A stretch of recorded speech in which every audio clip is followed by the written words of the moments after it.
गांव के गलियन में तोहरा से भेंट भइल, पहिला नजरिया में दिलवा सेट भइल। हाँ गरीबी के दिन रहे सपना अधूरा, तू बन गइलू हमर जिए के नूरा। तोहरे भरोसा पे दिलवा टिकवानी, दुनिया के ताना सब हंस के सहवानी। हाथ पकड़ के तू कहा एक दिन एक मेहनत करब तो बदल जाई दिन, एक मेहनत न करता बदल जाई दिन।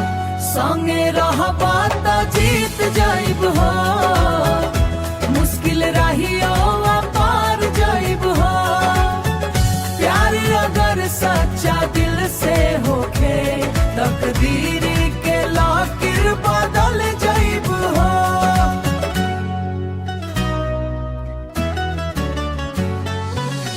दिन मजदूरी रात में पढ़ाई, तोहरे खातिर हर दुख सहाई।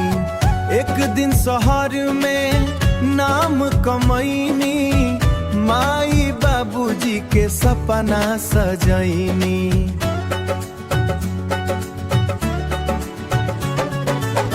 आजो खुशी से अखिया भराइल, तोहरे मेहनत से घरवा चमकाइल।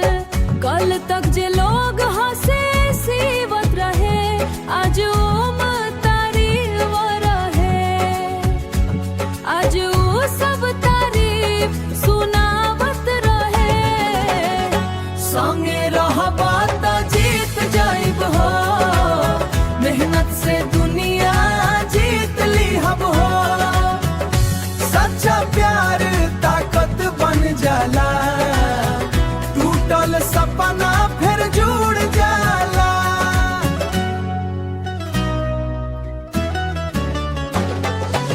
हार मत मानो ये साथी, मेहनत करे वाला न रहेला खाली। प्यार और बुरी से मचिया बखोली, प्यार और हिम्मत साथे हो जाओ। किस्मत खुद रास्ता से हो जाओ, किस्मत खुद रास्ता बताओ, किस्मत खुद रास्ता बताओ। बिना खटपट खट बिना खटनी, तोहरा संग जिंदगी रंगीन भइल। सुखल और दिल के जुबानी बाजाए।